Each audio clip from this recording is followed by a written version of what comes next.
Le président Assad affirme à la délégation de l'Église évangélique que la société syrienne rejette catégoriquement l'idéologie wahhabite dangereuse.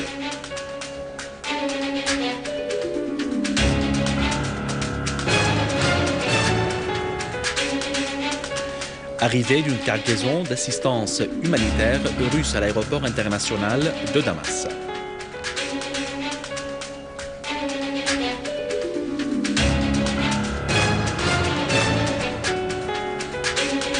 L'armée arabe syrienne réalise des progrès sur différents axes et élimine des dizaines de terroristes à Homs et Idlib.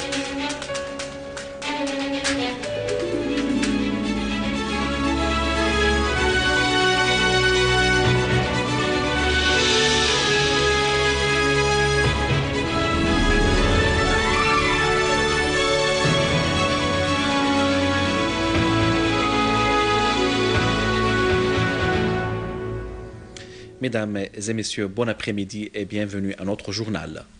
Le bureau d'information à la présidence de la République a affirmé que toutes les citations transférées à la langue du président Assad et transmises par l'agence russe Interfax sont inexactes, soulignant que le président Assad n'a pas eu d'entretien avec l'agence.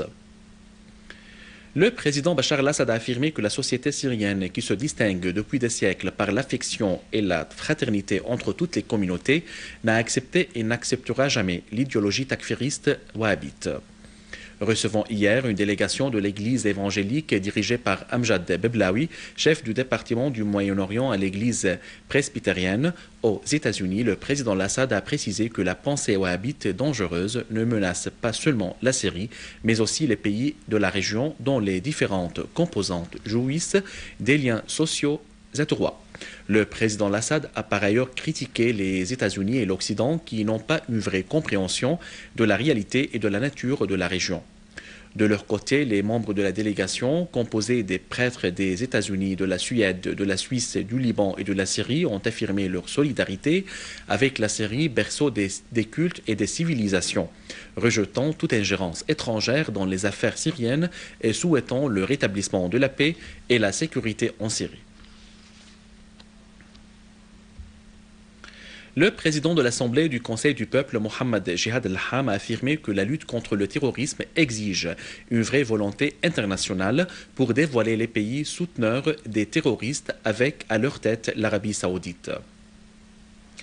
Lors d'une rencontre avec une délégation bulgare dirigée par le député Strahel Angelov, chef du groupe parlementaire syro-bulgare, Al-Aham a précisé que le terrorisme qui vise depuis 3 ans la Syrie est financé par l'Arabie saoudite qui œuvre pour propager l'idéologie terroriste wahhabite. De son côté, le député Angelov a souligné l'importance de renforcer les relations parlementaires entre les deux pays pour échanger les vraies informations sur les événements en cours en Syrie. Dans le cadre des préparatifs pour la conférence de Genève 2, nous avons le plaisir d'écouter le journaliste et l'écrivain Thierry Messan, président-directeur du réseau Voltaire, et qui nous explique comment réussir la conférence de Genève et donc comment arriver à la paix. En fait, la conférence de Genève, elle est organisée par les États-Unis et par la Russie pour mettre en place un plan dont ils sont convenus déjà depuis 1 an et demi, mais qu'ils n'ont pas été capables de mettre en œuvre jusqu'à présent. Et pour que ce plan réussisse, il faut qu'un grand nombre de détails soient précisés et que les autres États l'acceptent. Donc, ce qu'on a vu dans la période récente, c'est un forcing des États-Unis pour contraindre les États qui dépendent de son camp de l'accepter. Et vous avez vu que l'association dite des Amis de la Syrie, qui comprenait plus d'une centaine d'États, n'en comprend aujourd'hui plus que 11. Et même parmi ces 11, il y a des États qui sont là juste pour la mémoire. Par exemple, l'Égypte est toujours dans les Amis de la Syrie, mais on sait bien qu'en réalité, son rôle est plutôt de transmettre au gouvernement syrien ce qui se passe à l'intérieur de cette organisation. Et les États-Unis et la Russie ont, au cours des dernières semaines, fait un certain nombre de propositions qui ont été acceptées par le gouvernement syrien, comme si on lui arrachait le cœur, alors qu'en fait c'est lui qui est demandeur, puisque, par exemple, M. Moallem a dit nous sommes prêts à discuter d'échanges de prisonniers. Précisément, c'est ce qu'on fait à la fin d'une guerre. C'est parce qu'on l'a gagné qu'on demande un échange de prisonniers. De même, on parle d'un cessez-le-feu alentour d'Alep. Vous allez voir c'est quoi un cessez-le-feu. Aujourd'hui, les groupes qui ont attaqué Alep sont en complète débandade. Donc, ce cessez-le-feu a pour but de leur permettre de se retirer. Et d'ailleurs, le gouvernement syrien, qui a toujours refusé qu'on empiète sur sa souveraineté en créant des couloirs humanitaires qui auraient pu servir à faire rentrer des armes massivement dans le pays, en fait, il est prêt à l'accepter, parce qu'il ne s'agit plus de faire rentrer des armes, il s'agit de faire sortir les combattants qui se trouvent là.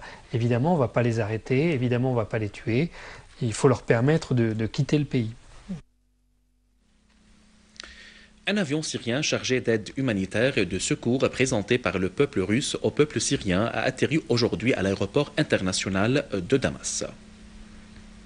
Le convoi comprend des denrées et du lait d'enfants rassemblés par l'association orthodoxe palestinienne en Russie pour le peuple syrien afin de l'aider à affronter la crise.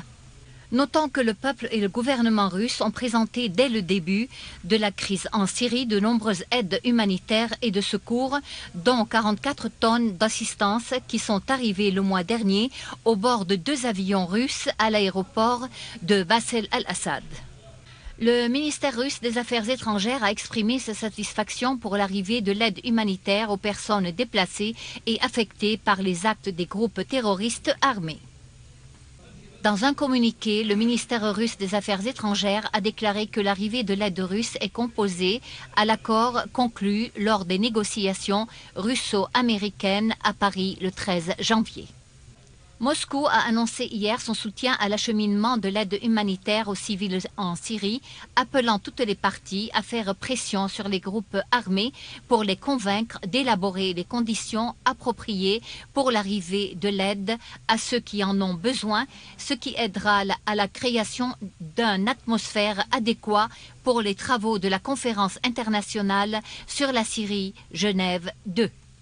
De son côté, le gouvernement syrien a fait preuve de son ouverture à tout effort pour acheminer les aides à la population et a appelé toutes les parties internationales pour apporter leur aide dans le domaine humanitaire. À noter que les groupes terroristes prennent les citoyens comme boucliers humains et leur détiennent par la force des armes et empêchent l'arrivée de l'aide pour eux.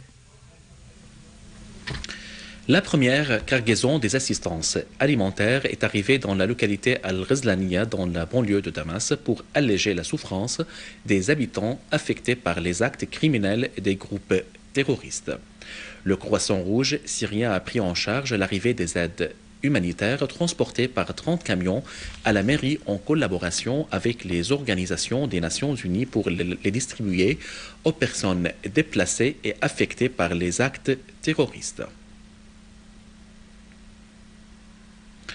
Les initiatives populaires nationales palestiniennes ont marqué aujourd'hui une réussite concernant les premières assistances humanitaires arrivant au camp de réfugiés d'Al-Yarmouk. Ces assistances sont arrivées au camp au bord de voitures, mais ces dernières ne sont pas arrivées à l'endroit où elles devaient stationner, ce qui a poussé les comités populaires palestiniens et les citoyens à se diriger vers le convoi et à transporter les assistances sur les épaules, comprenant 200 rations alimentaires.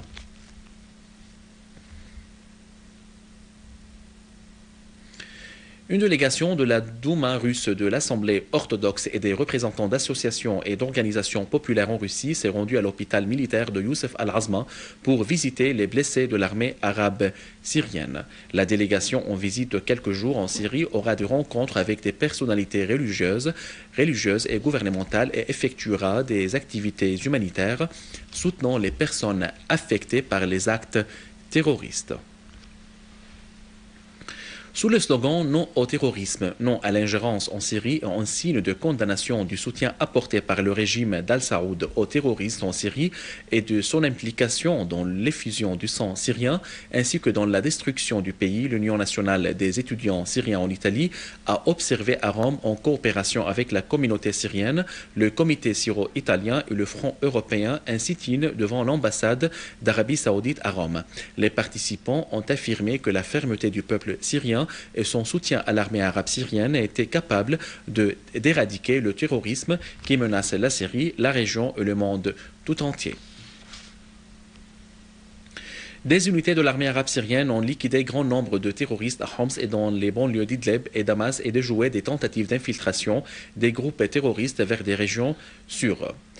À Daraa, une unité de l'armée s'est accrochée avec un groupe terroriste armé qui commettait des actes de vol sur la route Ataman-Yadouda et liquidé 5 de ses éléments. Une unité de l'armée a avorté une tentative d'infiltration des terroristes au village d'Al-Jdaïdeh dans la banlieue de Daraa, tuant nombre de terroristes.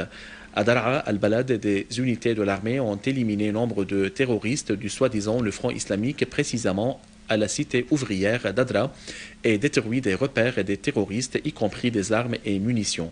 Toujours à Daraa al-Balad, une unité de l'armée a abattu nombre de terroristes qui tentaient de s'infiltrer depuis la rue d'Al-Ordon à Al-Manshia. Dans la banlieue de Homs, l'armée a avorté une tentative d'infiltration des terroristes depuis les territoires libanais vers la banlieue sud d'Ursair. De même, des unités de l'armée ont tué en collaboration avec les gardes frontières des dizaines de terroristes à Ad-Dar al-Kabira et détruit leurs mortiers et lance-roquettes. À la fin de ce journal, je vous rappelle les principaux titres. Le président Al-Assad affirme à la délégation de l'Église évangélique que la société syrienne n'a accepté et n'acceptera pas la pensée wahhabite dangereuse.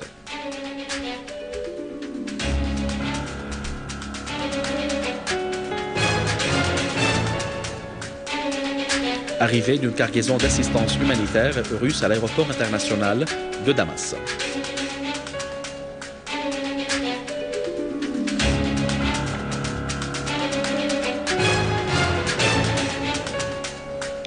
L'armée arabe syrienne réalise des progrès sur différents axes et élimine des dizaines de terroristes à Homs et Idlib.